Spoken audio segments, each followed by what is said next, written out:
c'est l'été, et j'imagine que dans vos chaumières, vous avez très chaud. Oui, il y a des périodes où effectivement les températures montent très haut, et il peut arriver que le thermomètre frôle facilement les 40 degrés. Moi-même, j'ai du mal à supporter la chaleur, et je dois reconnaître qu'il y a certaines semaines, là, depuis le mois de juin, où il y a eu des périodes, effectivement, où il faisait très chaud, et où ça a été assez pénible.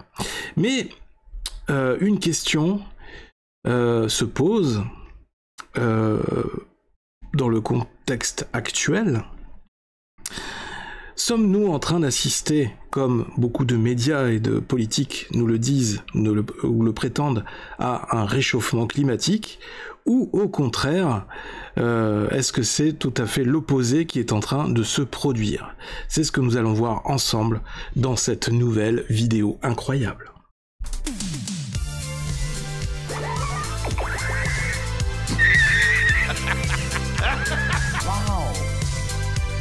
C'est toute l'histoire de ma vie. Plus besoin de coquillage. Tu parleras en présence de ton avocat. Toc toc. Vous savez que vous avez un problème de comportement. Ah! S'il peut saigner, on peut le tuer.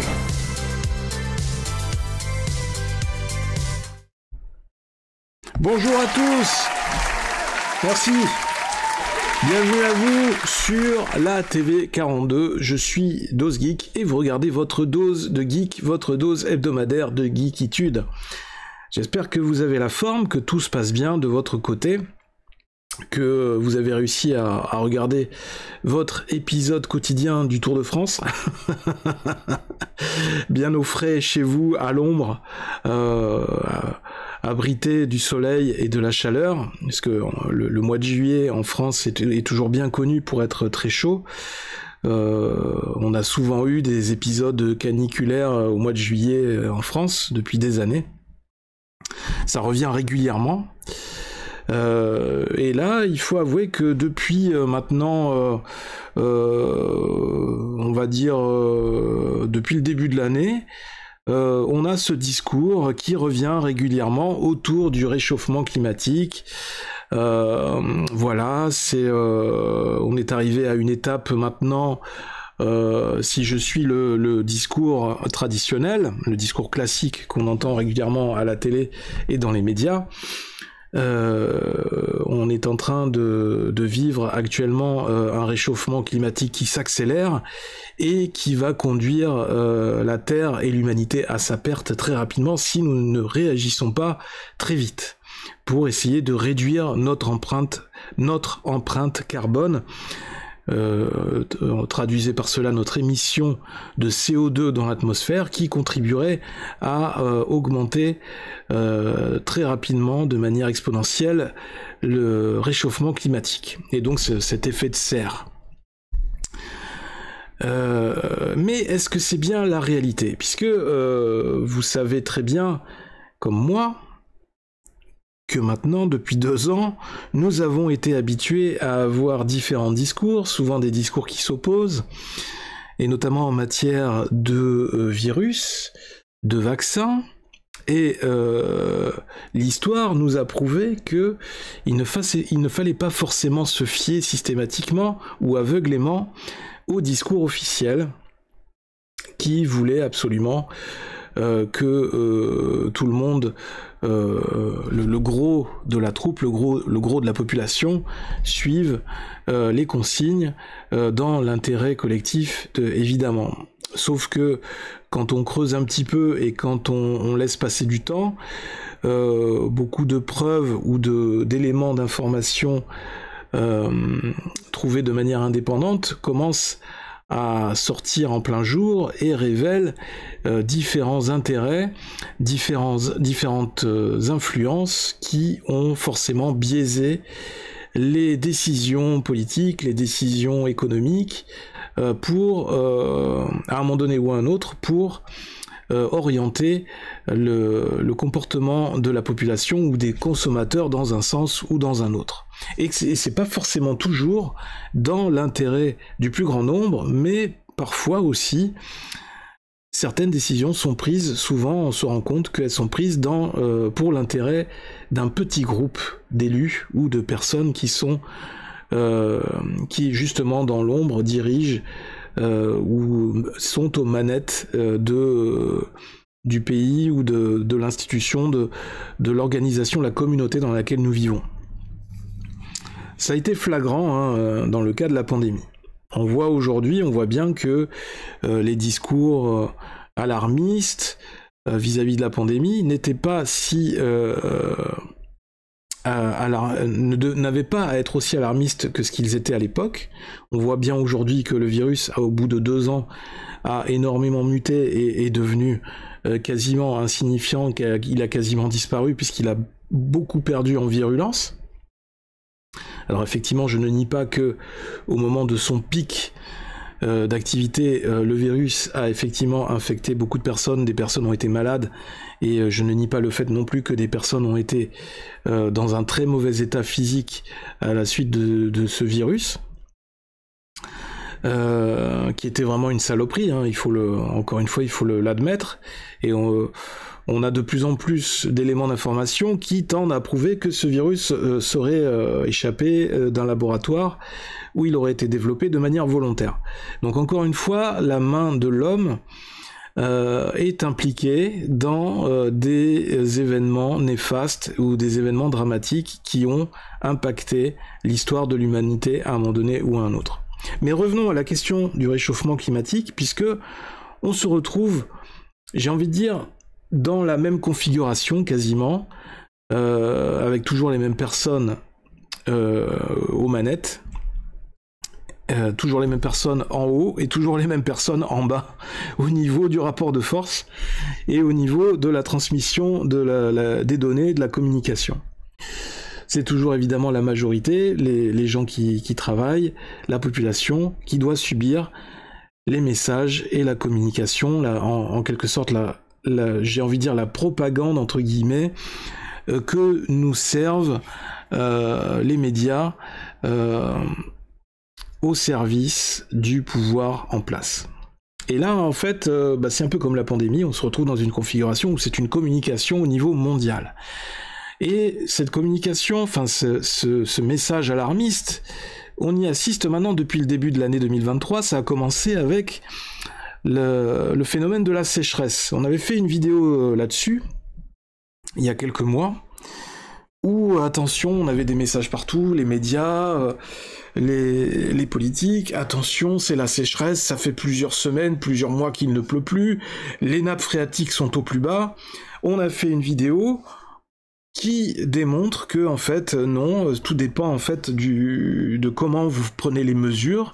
Et en fait, on s'est rendu compte aussi que sur certains territoires, certains départements et certaines régions, les mesures de nappes phréatiques étaient totalement insuffisantes et on n'avait aucune information vraiment sourcée, vraiment fiable. Mais, peu importe, ça n'empêchait pas le discours d'être diffusé, le discours alarmiste, pour encore une fois inciter la population à avoir un comportement plus économe et plus avoir un comportement teinté de... c'est quoi le phrasé du président de la République c'est la fin de l'abondance, voilà. C'est la fin de l'abondance à tous les niveaux. Donc là, c'était la fin de l'abondance depuis le début 2023, fin de l'abondance au niveau de l'eau. Attention, l'eau va devenir un bien précieux et peut-être même une monnaie d'échange entre pays. Et il était même question à un moment donné de rendre l'eau payante ou de la taxer ou quelque chose comme ça. Et donc c'est ce message-là auquel on assiste, qui nous est délivré maintenant depuis plusieurs mois. Et maintenant, dans le prolongement de ça, on a ce signal autour du réchauffement climatique qui revient en boucle quasiment tous les ans maintenant, depuis quelques années. À chaque fois qu'il y a un petit épisode de sécheresse ou de forte chaleur, de canicule, le sujet du réchauffement climatique revient, comme pour dire aux gens attention, c'est la fin du monde, la planète n'arrête pas de se réchauffer, il faut faire quelque chose, oh là là, arrêtez de consommer, arrêtez de rouler en voiture, arrêtez de polluer, etc., etc. Toujours des messages pour essayer d'influencer le comportement des consommateurs, entre guillemets, puisque en fait, depuis le début que vous me suivez maintenant sur cette chaîne et que vous regardez mes vidéos, moi je suis fortement convaincu que le côté humain a totalement disparu de toute décision politique, hein. On est purement réduit à l'état de consommateur. C'est-à-dire, on est voué à travailler dans notre vie, à vivre dans un cycle où on doit travailler pour gagner de l'argent, et cet argent doit nous servir à consommer pour alimenter le système, l'économie dans lequel nous vivons, et sur lequel vivent des élites. Pas forcément des élites dans le sens péjoratif, mais il y aura toujours, dans le système de l'humanité, des êtres humains, il y aura toujours une forme de hiérarchie. Et aujourd'hui, depuis maintenant des centaines et des milliers d'années, il se trouve que une forme de hiérarchie s'est installée, une hiérarchie par les richesses. Et avec transmission de ces richesses et de ce patrimoine de génération en génération, de manière à maintenir certaines élites qui sont au pouvoir depuis des centaines d'années, des siècles, voire des millénaires, je ne sais pas, et une autre partie de la population, souvent majoritaire, qui reste condamnée pendant des générations à vivre tout au plus bas et à travailler pour nourrir, pour alimenter, pour préserver le statut des personnes, du peu de personnes qui sont du petit groupe qui est au sommet. Alors, je vous préviens, autant vous préparer, il est possible que cette vidéo dure un peu longtemps. Je sais pas si c'est bien français, soit assez longue. On va essayer de faire moins d'1 heure, mais ça va être compliqué parce qu'il y a beaucoup d'informations et autour de ce réchauffement climatique. Et ma façon de voir les choses, en fait, mon procédé, c'est que j'essaye de traiter ces informations de manière objective et je ne veux pas m'arrêter à la première information qu'on nous donne, à la facilité, c'est-à-dire cette information qu'on nous donne en premier abord, au premier plan, cette information donnée, délivrée par les médias et par nos élus politiques, nos responsables politiques, puisque il s'agit de tous les bords, hein, tout le monde, tous ces acteurs sont tombés d'accord pour délivrer un message commun, qui est un message alarmiste aujourd'hui, et pour dire aux gens attention, on est en train d'évoluer vers quelque chose d'absolument destructeur. La planète n'a plus que quelques années à vivre. Il faut absolument que vous changiez votre comportement dès maintenant, bande de malades. Ils nous considèrent comme des malades mentaux. Mais non, je pense qu'il faut voir au-delà. C'est un peu comme la partie visible de l'iceberg. Il ne faut pas s'arrêter à juste ce qu'on voit.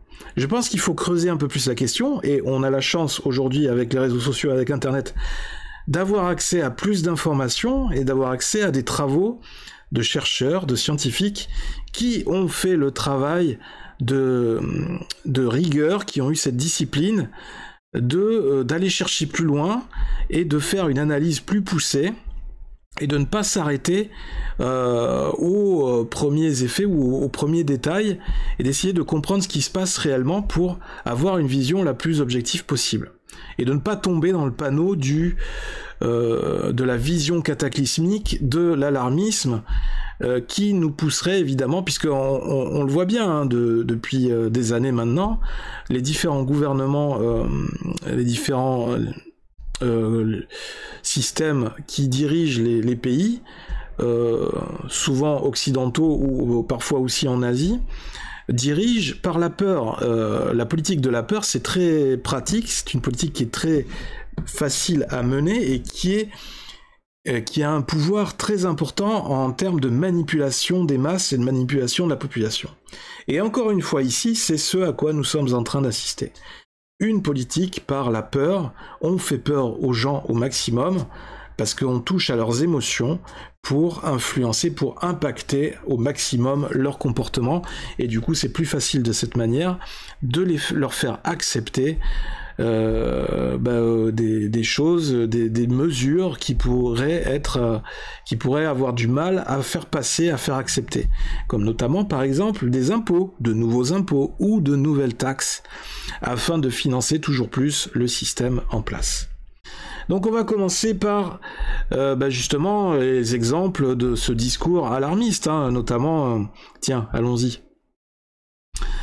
Nous avons là, sur le compte Twitter de Verity France, on va tous mourir, saison 4, on reprend les mêmes et on recommence. Donc ça c'est voilà, nous sommes le 17 juillet, donc j'ai rien inventé, c'est un truc tout frais, alors qu'il fait chaud.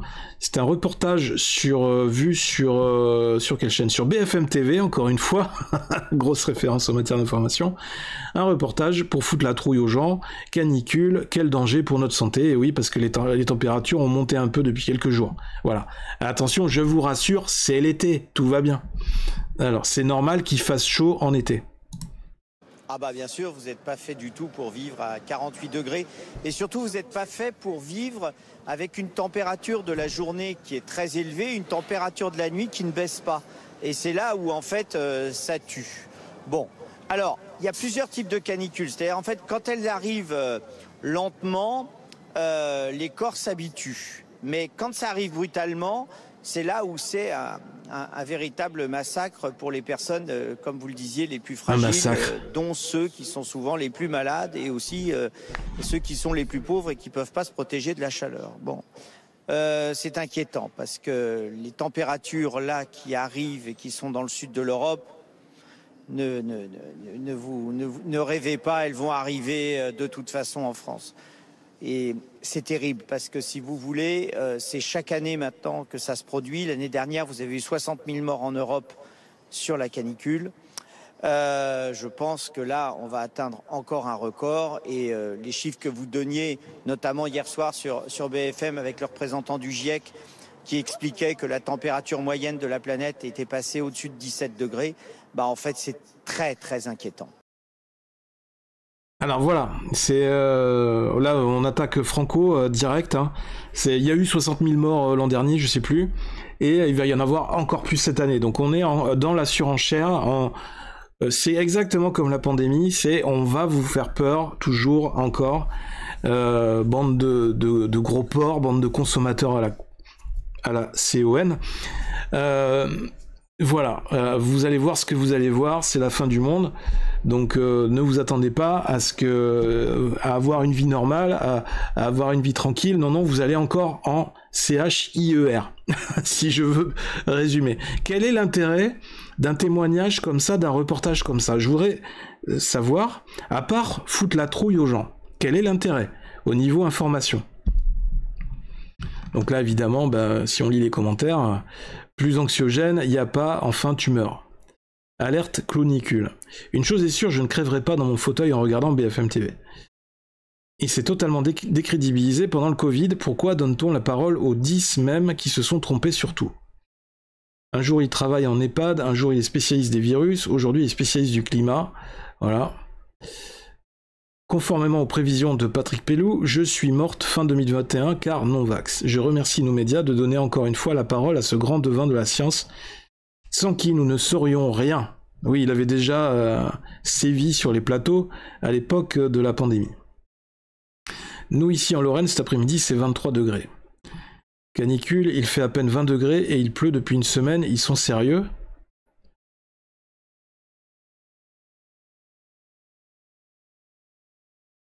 Alors lui il nous dit, après c'est pas forcément représentatif la photo, mais c'est hyper courant les canicules où les gens se baladent en veste longue, le casque encore sur la tête en plein midi.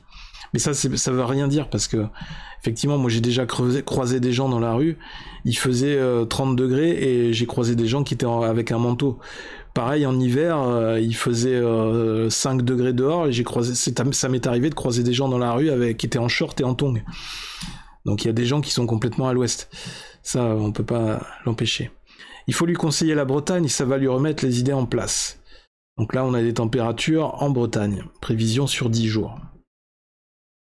Escrologie du jour de Sandrine Rousseau. Comment profiter d'un phénomène naturel et cyclique pour taper sur la propagande climatique ? El Niño, dont les intensités sont elles aussi cycliques, L'hoax du global warming va battre son plein cet été.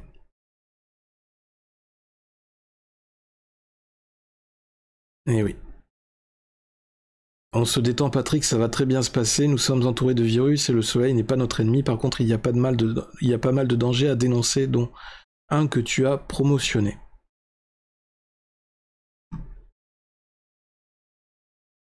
Alors, beaucoup qui disent que le scénario de la crise climatique est un canular. J'espère que vous avez tous vos 10 doses, ainsi que votre épouse et vos enfants. Avec une auto-attestation, ça fonctionne ou il faut remettre le masque? Ça, c'est un bon commentaire, ça. Ok, je mets 3 pouces. Tweet suivant. Alors ça aussi, je suis sûr que vous l'avez vu passer sur les réseaux sociaux. C'est un comparatif entre les cartes de météo qui passaient à la télé, alors notamment sur une chaîne allemande, mais on y a eu droit aussi sur les chaînes françaises depuis plusieurs mois maintenant, où c'était pour mettre en avant la sécheresse, le réchauffement climatique, tout ça. Le niveau d'arnaque et de malhonnêteté de certains journalistes sur les plateaux télé qui ont changé les couleurs des cartes météo en donnant des couleurs chaudes, rouge, jaune, orange, pour faire croire qu'on était en train d'évoluer vers quelque chose, vers un climat de manière, généralement plus chaud, plus torride. Alors qu'avant, en 2017 et les années précédentes, on était tout le temps, on était sur du vert, voilà, ils respectaient la couleur des cartes, les cartes IGN des pays, et en fait on était sur quelque chose de neutre. Or aujourd'hui, et donc on voyait qu'en 2017 on était sur des températures qui sont encore là aujourd'hui. On était sur du 33, 34 degrés, 31, 30 en Allemagne, 26 au nord, 32 au sud. Voilà. Et là, en 2022, vu le 21 juin 2022 sur la même chaîne allemande, on a des températures le même jour, en juin 2022, des températures qui sont plus basses par rapport à 2017, mais ils ont volontairement changé les couleurs des cartes pour donner l'impression qu'on était en plein dans le réchauffement climatique. Donc c'est vraiment le niveau de malhonnêteté au niveau maximum. Ce n'est pas le changement climatique, c'est juste du changement de couleur de carte pour effrayer les gens.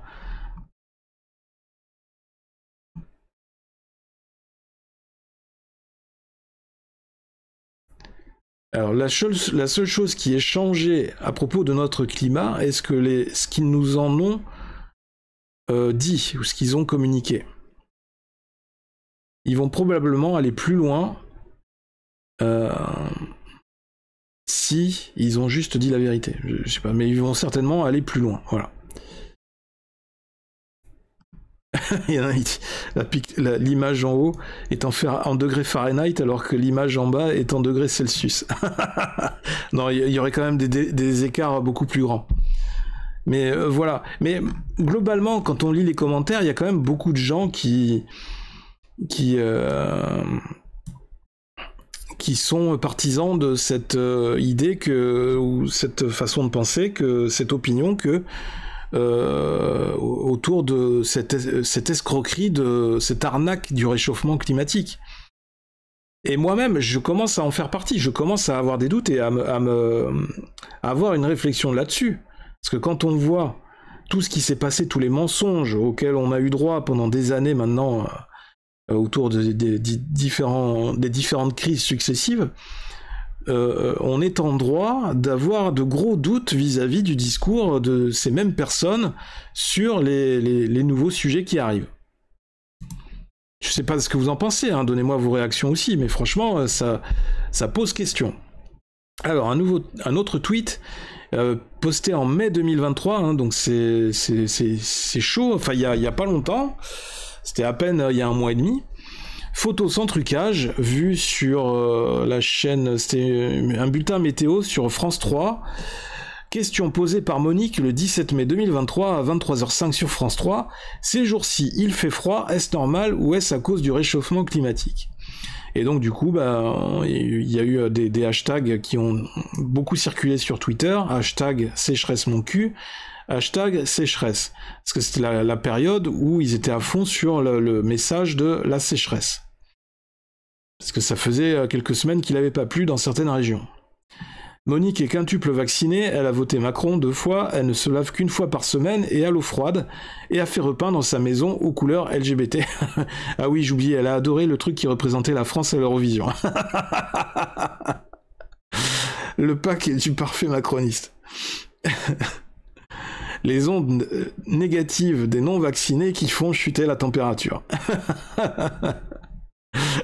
Et donc il y a d'autres personnes qui confirment qu'elles ont vu aussi cette image, ce bulletin météo complètement halluciné. Référence. Alors c'est une période plus froide qui vous interpelle. Ainsi, Monique de Troyes, qu'on remercie, nous pose cette question. Ces jours-ci, il fait froid. Est-ce normal ou est-ce à cause du réchauffement climatique? Eh bien, c'est le chercheur au Centre national de recherche météorologique, Aurélien Ribes, qui vous répond. Non, ce n'est pas à cause du réchauffement climatique qu'on a actuellement une période particulièrement froide. Par contre, c'est attendu, malgré le changement climatique, d'avoir certaines périodes plus froides que les normales. Et c'est simplement lié à la variabilité météorologique naturelle qui se superpose à l'évolution du climat à long terme. Et c'est d'ailleurs quelque chose qui va se poursuivre dans le futur, même avec un réchauffement climatique plus fort. Parce que la variabilité météorologique va continuer à jouer son rôle et à fabriquer naturellement des périodes un petit peu plus froides et des périodes un petit peu plus chaudes. On sait malgré tout que du fait du changement climatique, les périodes de froid actuelles sont moins froides qu'elles n'étaient par le passé et moins fréquentes également. Merci beaucoup Aurélien Ribes. Alors, à un moment donné, le météorologue, enfin le scientifique, il dit « Oui, mais non, la météo, on n'est pas dans le réchauffement climatique. La météo, c'est quelque chose où c'est très variable. » Et donc, il le dit plusieurs fois. Mais il se rend compte que, bon, c'est pas trop le discours qu'il faut avoir. Le discours officiel, c'est quand même, pour rentrer dans le moule, il faut quand même insister sur le réchauffement climatique. Donc, il se reprend à la fin et il dit... Oui, bon, c'est variable, il y a des variations, c'est normal de la météo, mais il y aura, on est en train de tendre vers un réchauffement climatique de toute façon. Il n'y a pas à discuter, c'est le réchauffement climatique. Donc c'est fou, hein, ce discours, ils reconnaissent pendant la vidéo que, en fait, non, c'est pas dû au réchauffement climatique, mais à la fin, on se reprend, hop, petit réflexe, non, mais attendez, il faut quand même tenir compte du réchauffement climatique. C'est fou ce discours contradictoire qui sème le doute dans la tête des gens. C'est un double discours, un double message. Et en fait, on revient encore une fois sur le en même temps. Je sais pas si vous êtes d'accord, si vous voyez ce que je veux dire, mais... Alors ensuite, on a eu la grande arnaque du réchauffement global. Alors là, on arrive sur les articles... publié, rédigé par des scientifiques et des mathématiciens qui ont essayé d'étudier la question du climat pour comprendre si vraiment c'était un sujet aussi urgent que ça, si c'était vraiment un sujet sérieux, ou si vraiment c'était vraiment une arnaque, et s'il y avait moyen de démonter en fait l'arnaque point par point. Donc ça a été rédigé le 10 octobre 2010. Donc vous voyez, il y a des informations qui existent maintenant depuis des années, puisque la question du réchauffement climatique, elle circulait déjà depuis 2010, ce qui est fou, hein. Alors que si on écoutait le discours de 2010, déjà qui nous parlait de réchauffement climatique, ça veut dire qu'aujourd'hui, en 2023, il devrait déjà faire 50 degrés, facile 60 degrés, on devrait tous être cramés, et je suis même pas sûr que je serais en mesure de faire cette émission, de faire cette vidéo. Or, au contraire, on est toujours dans les mêmes conditions qu'en 2010, on a des étés chauds, l'hiver il fait froid, des fois il y a un hiver où il y a un mois ou deux qui sont un petit peu plus chauds que la normale, des fois il y a un mois qui est un peu plus froid, il y a des mois où il pleut pas, il y a des mois où la pluie est très abondante, enfin voilà, il y a des variations de la météo. Donc déjà en 2010, il y avait un scientifique qui avait fait cette étude. Le comité de rédaction de Images des mathématiques remercie les éditions Flammarion d'avoir autorisé la reproduction de cet article extrait du dernier livre de Ian Stewart, intitulé La chasse au trésor mathématique. L'étude du réchauffement global passe par des modélisations mathématiques qui aident à mieux comprendre comment l'atmosphère terrestre se comporterait face à des taux différents de rayonnement solaire de gaz à effet de serre comme le dioxyde de carbone, CO2 ou le méthane. Je ne parlerai pas ici des effets du méthane. En gros, plus il y en a, pire c'est.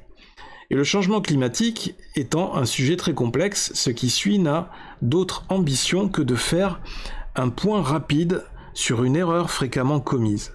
La très grande majorité des scientifiques qui travaillent sur le climat est maintenant convaincue que l'activité humaine augmente la quantité de CO2 dans l'atmosphère, et que cette augmentation cause une hausse de la température.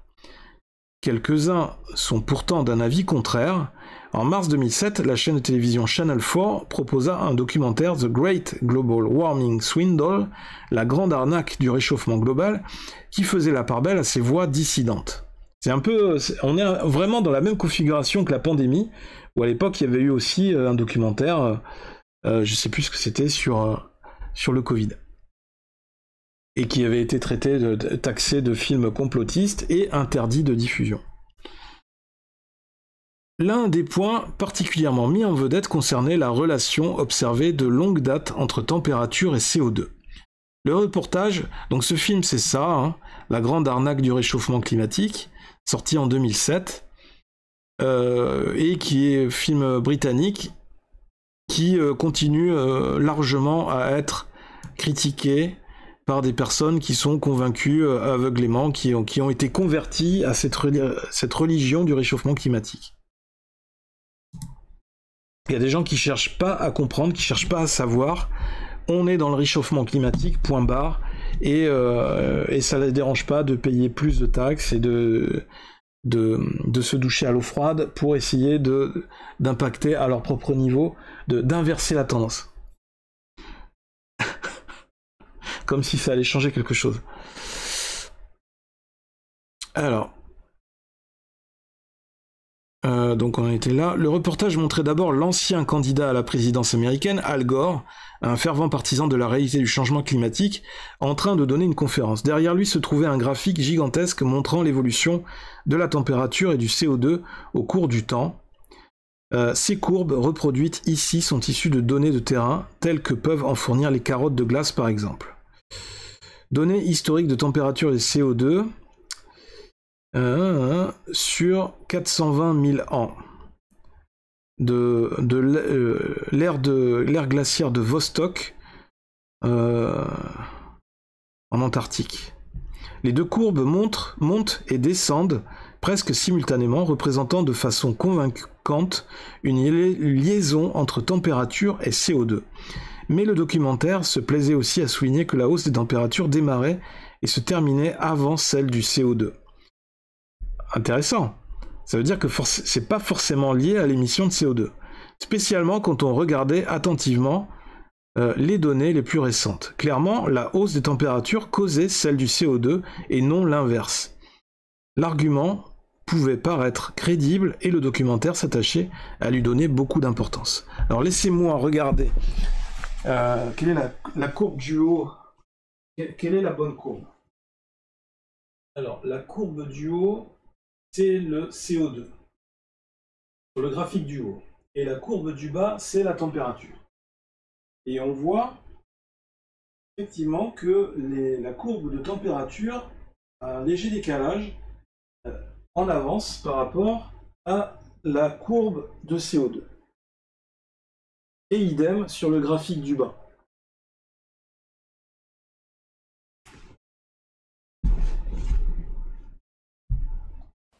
Waouh!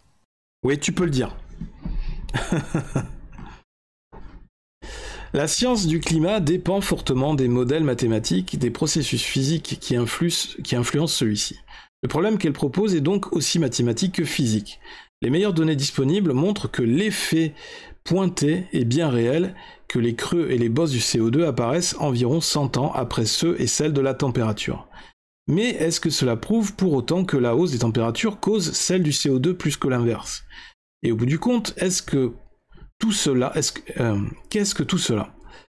à voir avec le réchauffement global. Remarquons avant tout que ces graphiques sont bien connus des climatologues et comptent effectivement pour beaucoup dans la preuve que la production humaine de CO2 cause une hausse de la température.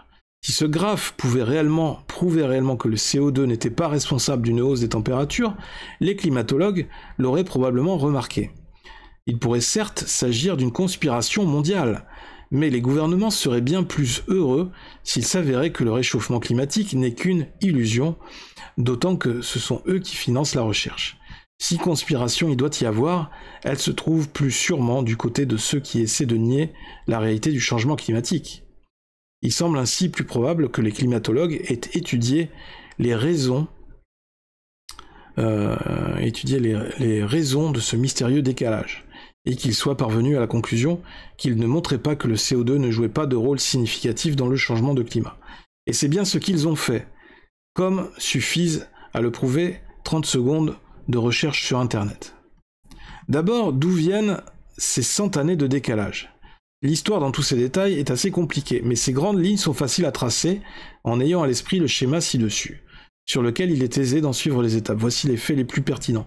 Il existe un cycle naturel de changement de température causé par des variations périodiques de la Terre sur son orbite, l'inclinaison de son axe et la direction vers laquelle pointent ses axes. La hausse des températures cause bien une hausse des niveaux de CO2, après un délai de dizaines ou de centaines d'années, le temps que la nature réponde à ce changement de température. Remarquez d'abord que la plupart du temps, la température et les niveaux de CO2 augmentent entre les temps B et C,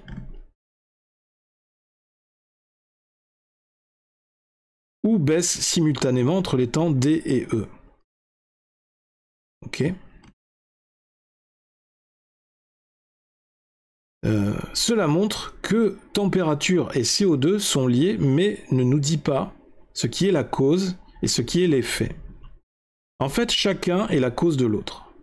Selon une grande majorité de climatologues, il se produit grosso modo ceci. Au temps A, sur la courbe, le graphique, le cycle naturel a pour effet de faire baisser la température, mais pas de beaucoup. Au temps B, de l'ordre d'un siècle plus tard, les effets du CO2 deviennent visibles. Cette hausse se répercute sur la température de manière plus rapide que la température sur le CO2. Et la température augmente. La température et le CO2 se renforcent mutuellement et atteignent leur maximum au temps B et C. Au temps C, le cycle extérieur de température et d'autres facteurs induisent le début d'une chute de température. Les niveaux de CO2 n'en subissent pas les effets jusqu'au temps D, mais juste après, et ce début d'une chute de CO2 renforce celle de la température et les deux plongent de conserve. Cela continue jusqu'au temps E, à partir duquel le processus entier se répète. Donc en fait, ce qui nous explique, c'est que en fait, le climat s'auto-régule. Une fois qu'il atteint des pics, en fait, les deux effets, les deux facteurs du CO2 et de la température interagissent de manière à se réguler et à réduire les deux en même temps pour revenir à un niveau plus bas. Question suivante, qu'est-ce que cela a à voir avec le réchauffement climatique ?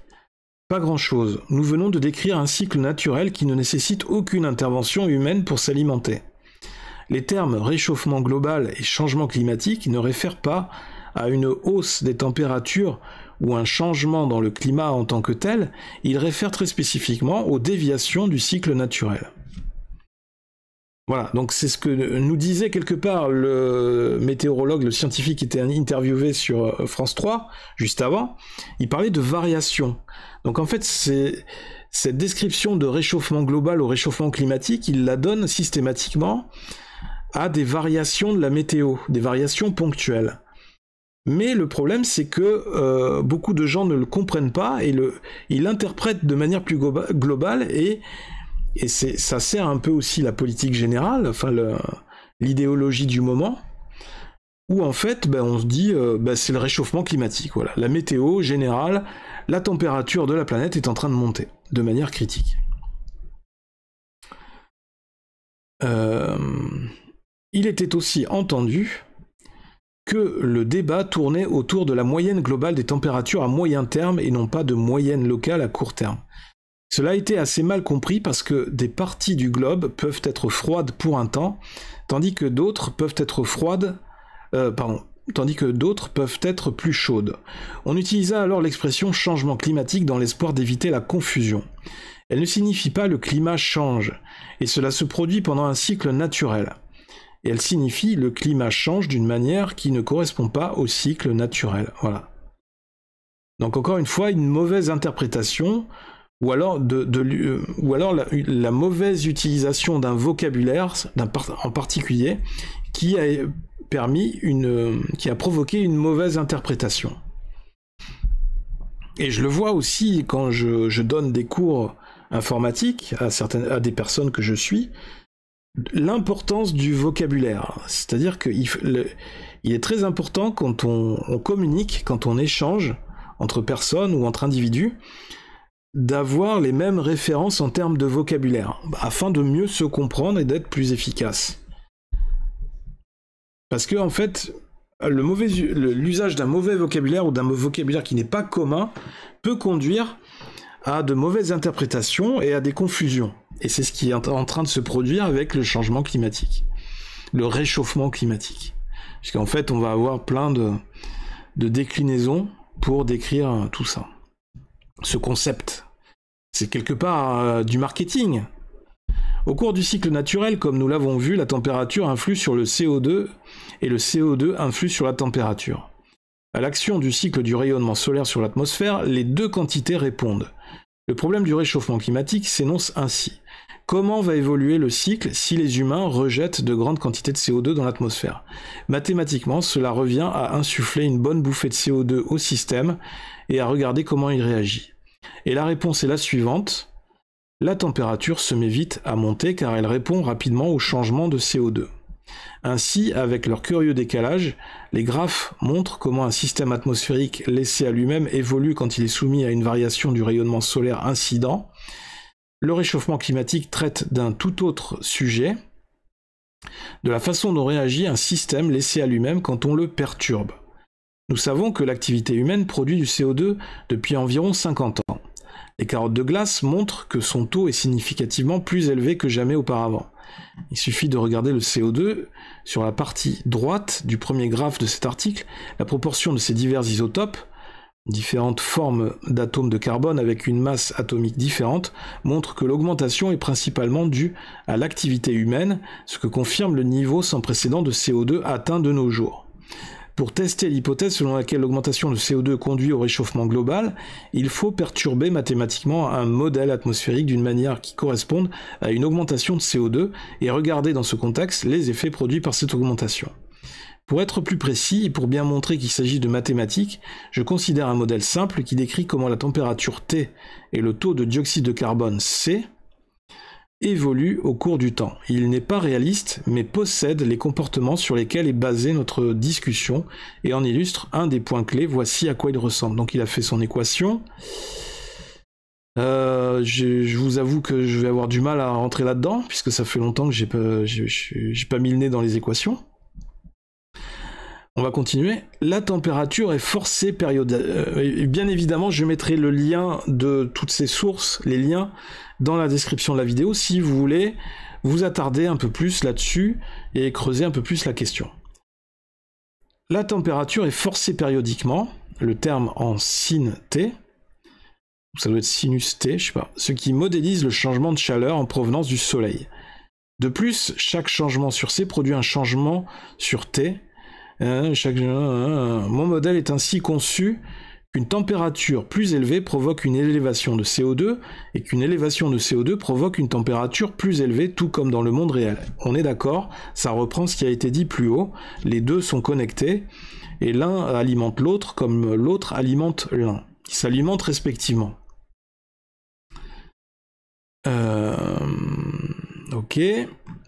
Je demande maintenant à mon ordinateur de résoudre ces équations et je regarde le résultat obtenu. Voici 3 images qui montrent comment T, la courbe noire, et C, la courbe grise, évoluent avec le temps. J'ai dessiné 4y-60, ça veut dire quoi ça, plutôt que Y, afin de rapprocher les deux courbes l'une de l'autre et de mieux voir leurs relations. Quand le système est laissé à lui-même, T et C, donc température et CO2, c'est ça. Oui, c'est ça. T et C fluctuent tous deux périodiquement, et C reste légèrement derrière T.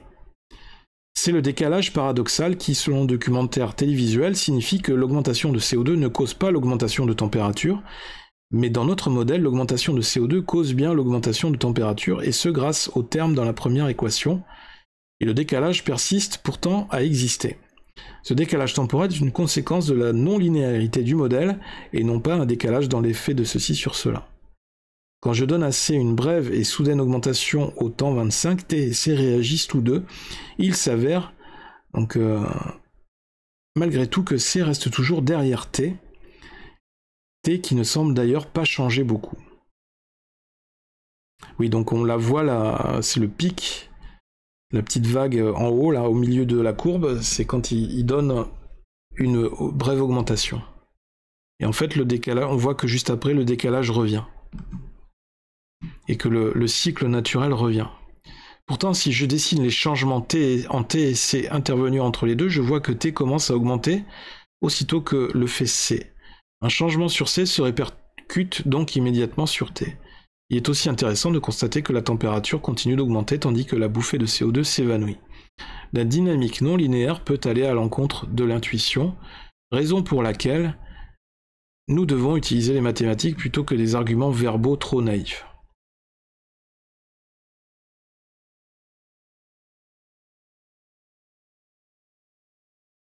Ainsi, le problème du réchauffement global ou du changement climatique n'est pas de savoir quoi cause quoi quand le système est livré à lui-même, puisque les deux augmentations de température et de CO2 se causent mutuellement. Les scientifiques du climat ne débattent pas sur ce point qu'ils connaissent depuis longtemps. Le problème est le suivant. Que se passe-t-il quand on sait qu'une de ces quantités a soudain été changée par l'activité humaine? Ce décalage, dont on a fait trop de bruit, n'est pas pertinent pour cette question. Il est même source de méprise, l'augmentation de la température résultante commence immédiatement.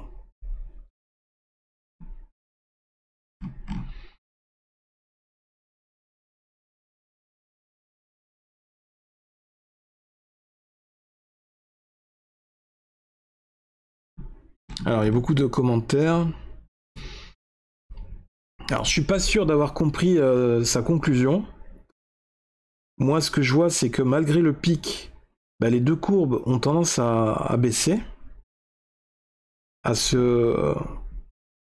revenir à la normale d'elles-mêmes, et que, en fait, moi, je vois qu'en fait, il y a des cycles naturels, et que après un pic, après une hausse, ça revient à la baisse. Et avec toujours ce décalage entre la température et le CO2. Et ce qu'il faut retenir, c'est que donc les deux s'alimentent, s'auto-alimentent, avec la température toujours un peu en avance par rapport au CO2. Donc le CO2 n'est pas forcément la première cause, l'augmentation du CO2 n'est pas forcément la première cause de la hausse de la température. C'est peut-être ça qu'il faut retenir. On va aller sur un autre article par la suite. Après, n'hésitez pas à me laisser vos réactions, vos commentaires en dessous de cette vidéo pour savoir quelle est votre interprétation de cet article, comment vous le comprenez. Donc ça, c'était le film. Et là, il y a eu un autre article de la Société de calcul mathématique, la SCMSA,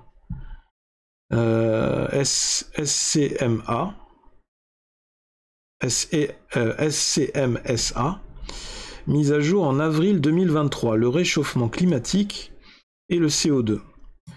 Nous remettons progressivement à jour notre livre blanc de 2015.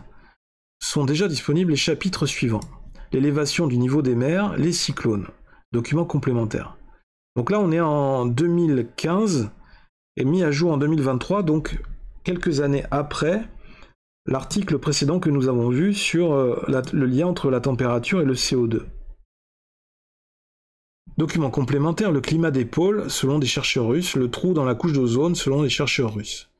Conférence exceptionnelle, le jeudi 9 février 2023, le climat, beaucoup de bruit pour rien, par Paul Deheuvel de l'Académie des sciences, conférence sur YouTube.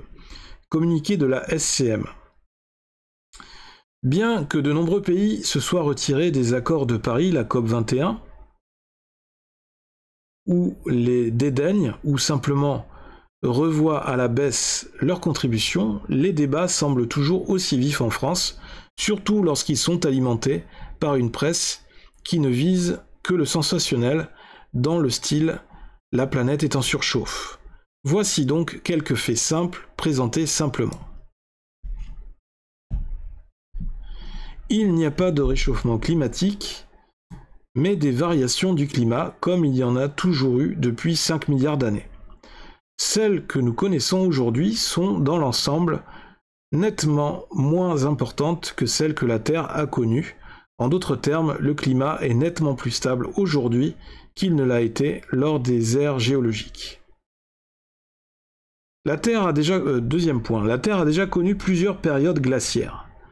La dernière a duré environ 100 000 ans et s'est terminée il y a environ 20 000 ans. On peut donc considérer que ces derniers 20 000 ans sont du réchauffement. Ignorer l'existence de cette période glaciaire est fondamentalement malhonnête. L'homme n'est pour rien dans ces variations climatiques. Par le passé, la Terre s'est débarrassée d'innombrables espèces animales. Rien n'indique que l'espèce humaine soit menacée. La population mondiale croît linéairement depuis les années 1970, environ 7,4 milliards en 2015, environ 9,2 milliards attendus en 2040. L'espérance de vie continue à s'accroître. L'alarmisme, notre surpopulation menace la planète et est entièrement dépourvu de sens. L'homme, quoi qu'il fasse, n'a aucun moyen d'agir sur le climat, quand bien même la population mondiale disparaîtrait entièrement. Avec toutes ces industries et tous ces déplacements, la température ne varierait pas d'1 centième de degré, non plus que la concentration en CO2 dans l'atmosphère. Voir l'article de Paul Deheuvel, membre de l'Académie des sciences. Le réchauffement climatique, mythe et réalité, février 2020, conclusion de l'article. Prétendre gouverner le climat en limitant les émissions de CO2 est profondément inepte. 5e point. Tous les dispositifs du type taxe carbone, transition énergétique, etc., sont entièrement dépourvus de fondements scientifiques et n'ont aucune action sur le climat ni sur la température. Par contre, ils ont une action très néfaste sur notre économie. Depuis le Grenelle de l'environnement 2007, la balance de notre commerce extérieur s'est considérablement détériorée. Pour faire des économies d'énergie, nous délocalisons à l'étranger la fabrication de produits dont nous avons besoin et nous perdons les emplois correspondants. Le nombre de chômeurs a doublé, passant de 3 à 6 millions. Les chiffres détaillés sont disponibles ici, donc il y a un lien. 6e point, la question des variations climatiques présente un intérêt scientifique mais modéré et à très long terme, tout comme l'étude des galaxies. Il faudrait commencer par collecter des données fiables sur les températures, les courants marins, les variations d'activité solaire, etc. Cette question ne présente en réalité aucun intérêt social. Nous passons 9 mois sur 12 à nous chauffer. Et si la température s'élevait de 2 degrés Celsius, ce serait plutôt une bonne chose. De toute façon, nous n'y pouvons rien. Nuremberg pouvait bien succéder à Grenelle plus vite qu'on ne le croit. Alors tous ceux qui auront contribué à la mystification du réchauffement climatique, soit en truquant les données et les modèles, soit en propageant ces données et modèles truqués, soit simplement en tirant parti de la situation ainsi créée pour s'enrichir ou pour se faire connaître, seront poursuivis pour tromperie aggravée, tentative d'escroquerie en bande organisée, 10 ans de prison, 750 000 € d'amende par personne. À tous ceux qui s'inquiètent dès qu'on leur montre une image d'iceberg en train de fondre. Voici ce qu'écrivait Roger Versel en 1938 dans À l'assaut des pôles. Justement, il se passe un extraordinaire phénomène en même temps que l'Empire français. Les banquises côtières ont craqué, se sont brisées, ont disparu. Des icefields en 1816 et 1817 dérivent jusque sous le 40e parallèle à la hauteur de Tolède et de Naples. Des icebergs de 60 mètres de haut sont signalés partout dans l'Atlantique. Ce sont les morceaux des falaises de glace qui étreignaient les terres polaires. Alors j'ai du mal à lire parce que c'est un peu petit chez moi et l'article est mal conçu en fait, la page, et je suis obligé à chaque fois d'aller de gauche à droite. Ça ne tient pas sur mon écran, mais c'est pas grave, on va y arriver. Donc il continue, il dit « Et voici que William Soresby, le plus renommé des capitaines baleiniers anglais, écrit à Sir Joseph Banks, un des compagnons de Cook et lui-même explorateur boréal, que depuis 2 ans, lui, Soresby, ne trouve plus de glace sur les côtes groenlandaises entre le 74e et le 75e degré de latitude nord. Pareille occasion d'atteindre le pôle en longeant la côte du Groenland ne se représentera pas de sitôt. Donc pour lui, c'était une opportunité de traverser là où la glace avait fondu. On se demande avec délectation quelle serait la réaction de la presse et de nos politiques si, de nos yeux, on voyait un iceberg au large du Portugal. Notre développement durable, grande cause nationale, serait déclaré en danger. Les bains chauds, qui sait, seraient limités à 1 par trimestre. L'automobile serait remplacée par la voiture à bras, là où le 19e siècle voyait opportunité de conquête, le 21e voit danger. Il faut sauver la planète est en danger. Beaucoup de gens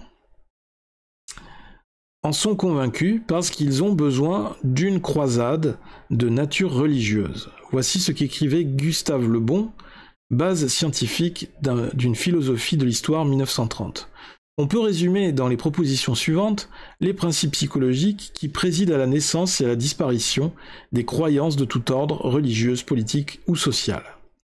Premier point, le besoin d'une croyance pour orienter les pensées et la conduite est aussi impérieux et puissant que la faim et l'amour. Deuxième point, l'homme change parfois le nom de ces deux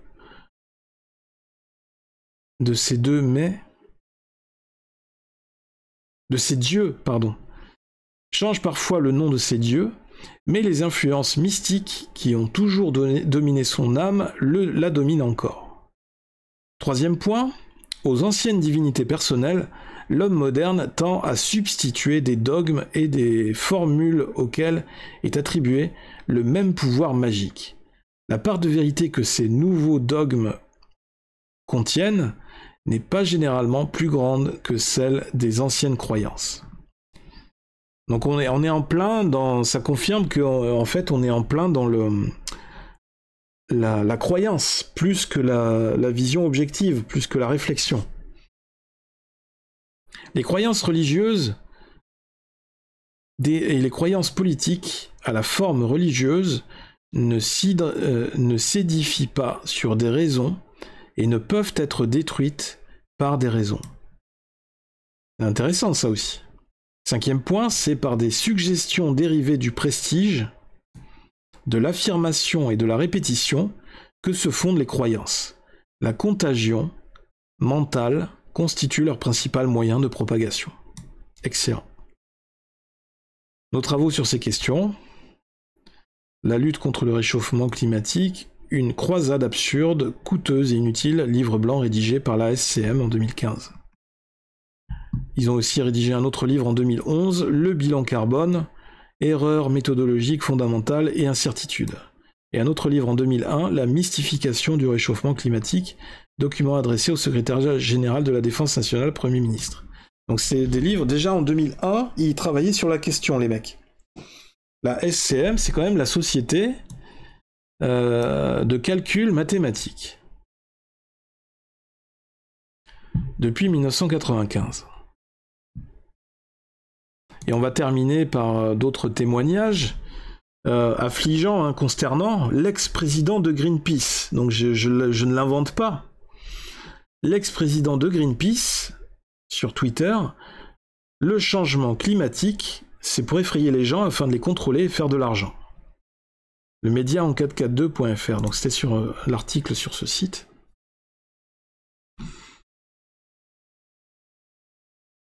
L'ex-président de Greenpeace, Patrick Albert Moore, quand le changement climatique est apparu pour la première fois comme un problème, j'ai réalisé que nous étions dupés et qu'il s'agissait d'argent. Cet argent est fait pour créer des récits qui effrayeront les gens. Voilà, donc on est encore une fois, comme pour la pandémie, on est dans un narratif pour effrayer les gens et les faire réagir sous le coup de l'émotion. Two things happened as Greenpeace grew. First, it grew into more of a business than a campaigning organization, because now we had 2,000 employees, and we had to raise enough money to pay them their salaries. So your priorities start to shift a bit. Secondly, Greenpeace decided to describe humans as the enemies of the earth, whereas we had started off with a strong humanitarian vision as well as environmental. The piece in Greenpeace is just they're doing this to the planet, these rich people, they're doing such bad things that made you want to... Before you disappear from this life, because nobody's experienced it much in recent years. But we're now facing a situation where a huge number of very powerful organizations and elites at an international and at national levels are calling for policies that are basically a suicide pact, basically a death wish of some sort. And it's true, they might not want to say it out loud, but there's a lot of people who think there's too many people. And c'est toujours la même question qui revient. Hein. On est trop nombreux sur Terre. C'est ce qu'il dit lui-même, c'est que toutes ces grandes organisations, ces grandes structures qui, quelque part, nous dirigent ou influencent nos comportements de consommateurs, ben, ont signé, même sans le vouloir, un pacte de suicide collectif. Et ce grand concept, cette grande théorie, en fait, qui dit que on est trop nombreux sur Terre et qu'il faut faire une régulation, soit par la guerre, soit par les virus, par les pandémies, soit par une stratégie, une communication de peur, de terrorisme climatique, pour forcer les gens à se suicider ou à adopter d'autres types de comportements pour faire des économies. Alors je ne comprends pas pourquoi on est rentré dans ce type de stratégie, quel est leur intérêt? Ou alors est-ce que c'est pour pour préserver leur situation, de pouvoir? Parce que si plus il y a de monde sur Terre, effectivement, plus est-ce qu'il y a plus de probabilité, plus de risques qu'ils soient qu'on leur enlève leur pouvoir? Si la population, si la majorité, à un moment donné, s'éveille et se rend compte de la manipulation générale et décide du jour au lendemain de les faire tomber de leur piédestal, est-ce que c'est ça le but, quelque part? C'est un procédé naturel d'autodéfense de la part de ces élites, de ce petit groupe tout en haut. Bon, je ne vais pas parcourir la totalité de la vidéo, parce que d'une part, je ne veux pas avoir de problème de copyright, et d'autre part, vous aurez le lien dans la description en dessous de la vidéo, donc vous pourrez largement, à foison, prendre le temps de regarder tout ça à tête reposée. Un autre tweet, l'indépendant.fr, une super tempête solaire va frapper la Terre. C'était en mai 2023. Seulement 30 minutes pour se préparer à l'impact. Un événement de ce type pourrait avoir de graves conséquences. Le grand responsable des changements climatiques, des variations ponctuelles, évidemment, c'est le Soleil. La NASA avait donné l'alerte. Pourrait avoir de graves conséquences sur les infrastructures électriques et les réseaux de communication. Mais le Soleil a aussi un impact sur les variations de température sur Terre. Les conspirationnistes, évidemment, annoncent la fin du monde. C'est toujours le même problème. Hein. On pointe du doigt facilement les conspirationnistes. Des tempêtes solaires, il y en a régulièrement. Hein. Ensuite, qu'est-ce qu'on a d'autre? La Vérité qui tape sur Verity France le 23 mai 2023. Quel est le pourcentage de CO2 dans notre atmosphère? C'était une interview, je sais plus, je crois que c'était au Sénat, on va voir. Thank you, Mr. Chairman. Panelists, Au Congrès américain. let me just go right down the line real fast. What percent of our atmosphere is CO2? Take your best guess. You don't have to be accurate. All down the line. Repeat that question. What percent of our atmosphere is CO2, carbon dioxide? Quel est le pourcentage de CO2 dans l'atmosphère? Il est incapable de répondre. About 5%. 5? I'll just follow you then. We'll go 7. That's my favorite number. I'll see their 5 and suggest that we know that transportation causes 49% of CO2, so that's why we're all working on energy transition. All right. So what number do you think it is? 5. 5? How about you? I didn't hear you, Mr. Dreyer. 7. 7. Did you have one, Mr. Donc les politiques pensent qu'on est autour de 5-7% de CO2 dans l'atmosphère et que la moitié c'est dû au transport, ce qui justifie la politique de transition énergétique. CO2. I heard a couple of you on the panel saying you're looking to change your vehicles to electric, even though we don't have the electric grid. And me as a farmer, I wouldn't be real happy about running out and replacing $300,000, $500,000, $1 million pieces of equipment because someone wants it to be electric. The answer is 0.04%. La réponse est 0,04% de CO2 dans l'atmosphère. Même pas 1%. Et il a augmenté à partir du point 0,3 au cours des 2 décennies. Tiny change in CO2. If we get below 0.02, plant life starts dying off. Je recommence là. Oui, c'était par là. $500,000, $1 million pieces of equipment because someone wants it to be electric. The answer is 0.04%. Not 1%, not a half. 0,04%. 0.04%. It's gone up from 0.03 over the last couple decades. This is what we're being all contorted. Il a augmenté au cours des 2 dernières décennies. C'est ce que nous voulons dire en faisant ce minuscule changement de CO2. Si nous descendons en dessous de 0,02%, la vie végétale, comme nous la connaissons, commence à mourir. Voilà. Ce n'est pas la quantité qui compte, mais l'effet. La toxine botulique vous tue. Ok, on s'en fout là de la toxine botulique. La nocivité reste à prouver. Les plantes s'en nourrissent. Écoutez la fin de la vidéo.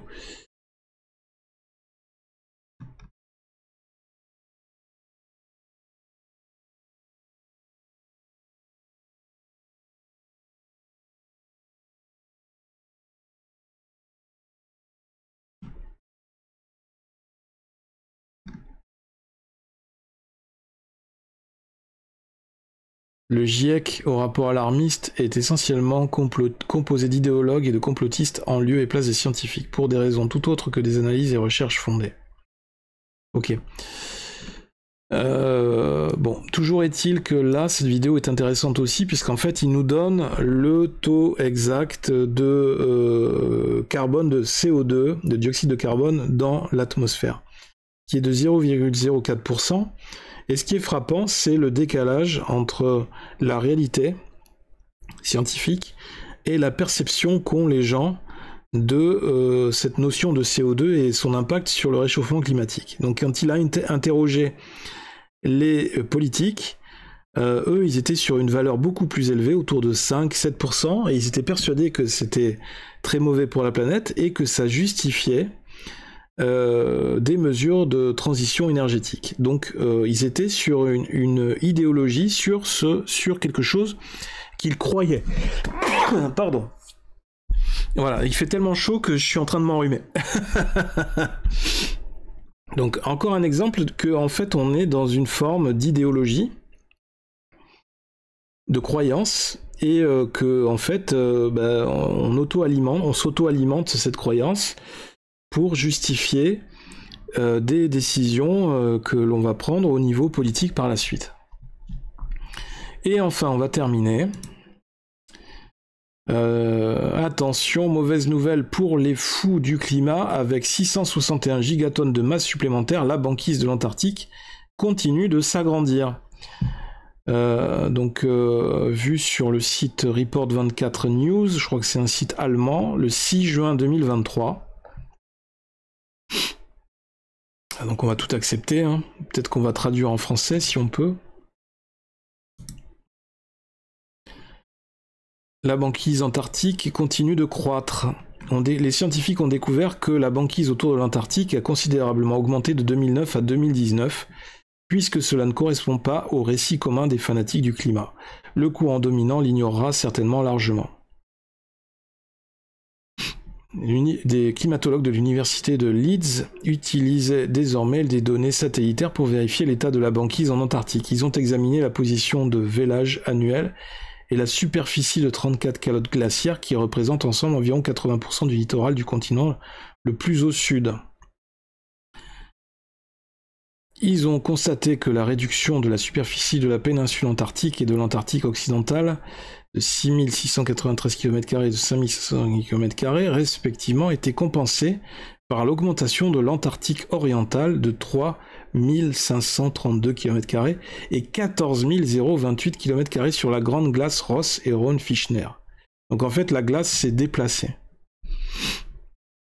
Alors, ce qui peut... alors, je sais pas si ma déduction peut être valable, parce que je suis pas purement scientifique, mais est-ce que ce serait lié, par exemple, à le fait que la Terre ait légèrement bougé de son axe de rotation? Je sais pas.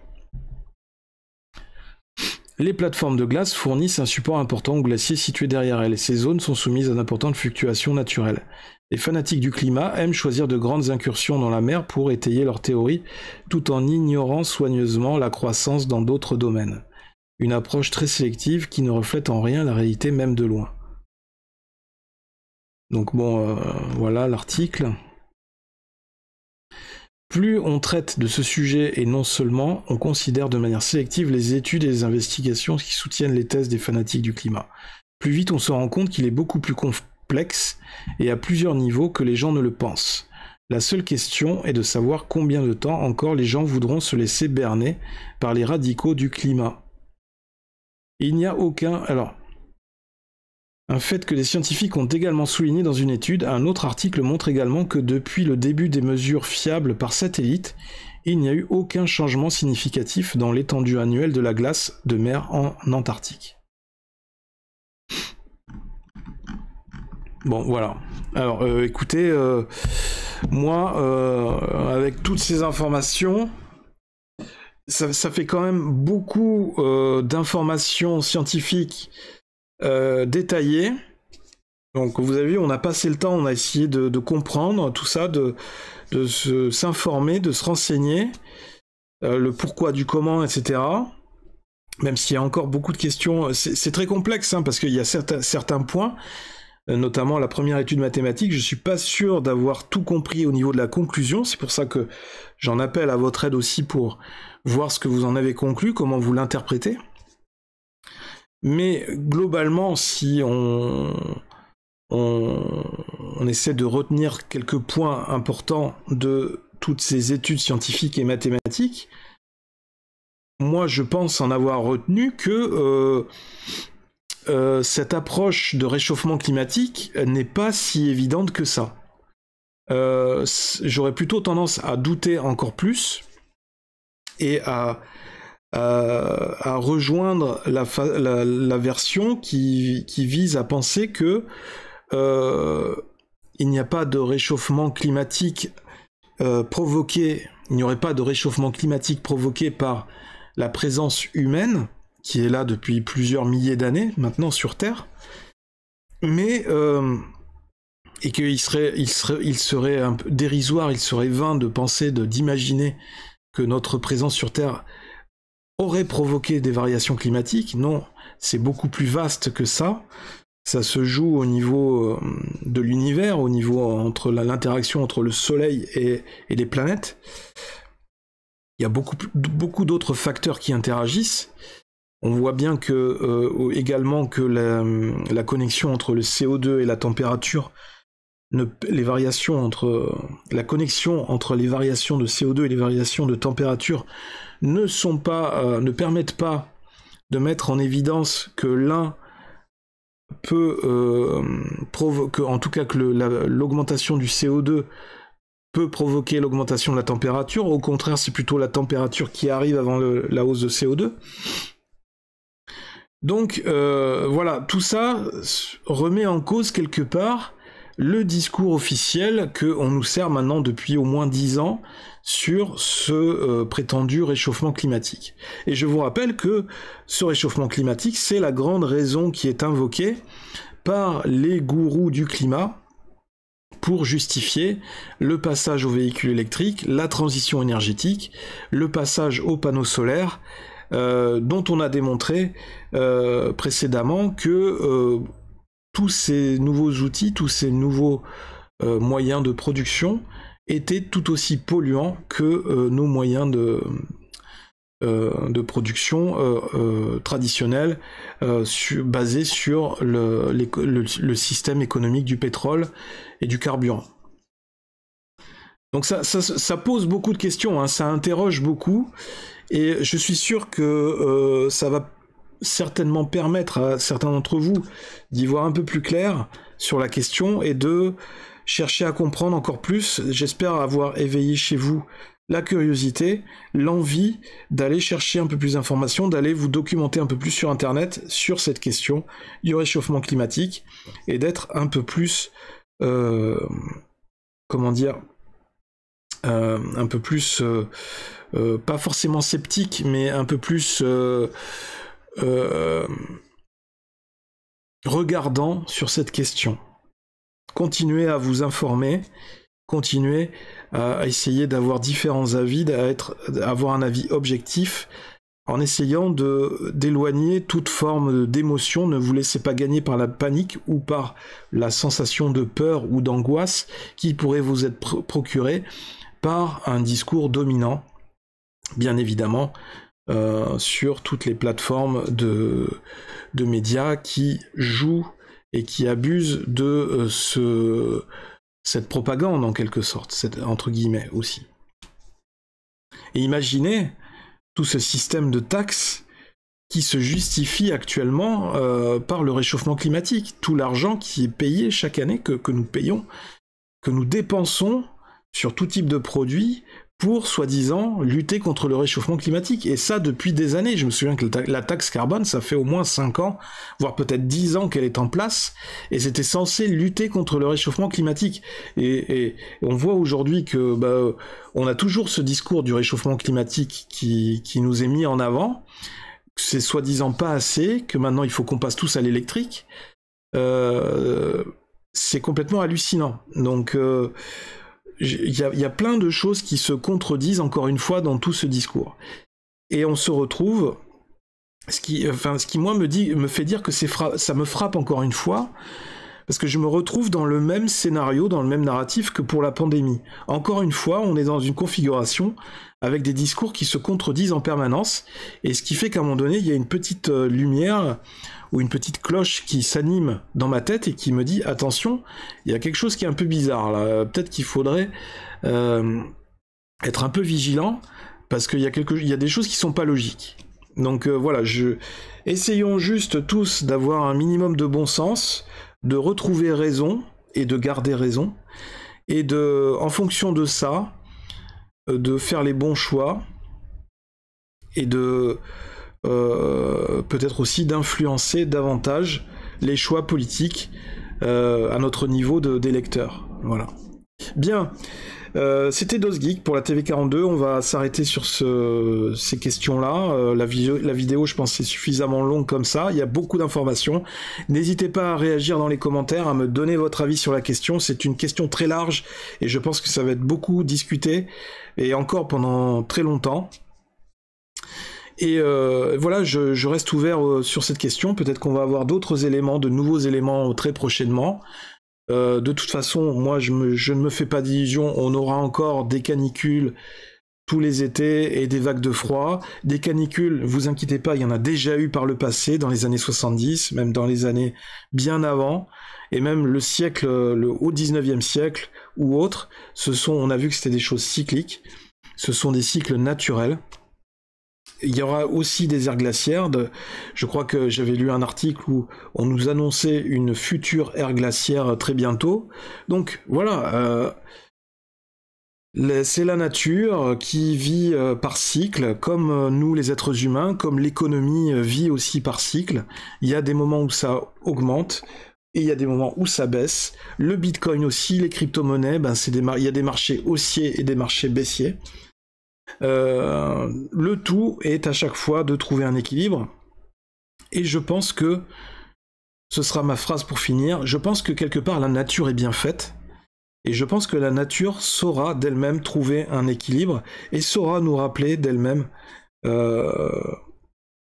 nous rappeler à cet équilibre naturel. Mais je suis convaincu que la solution ne se trouve pas dans le mensonge ou dans les données erronées ou les données manipulées. Ça, j'en suis sûr.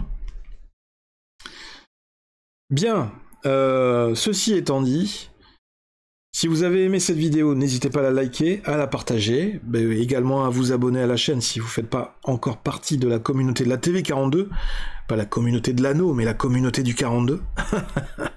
C'était DosGeek sur la TV42. En attendant la prochaine vidéo, je vous fais de gros bisous, je vous envoie plein d'ondes positives, et en espérant que vous ayez pas trop chaud cet été, et puis on se retrouve très bientôt. Abonnez-vous à la TV42, bye bye.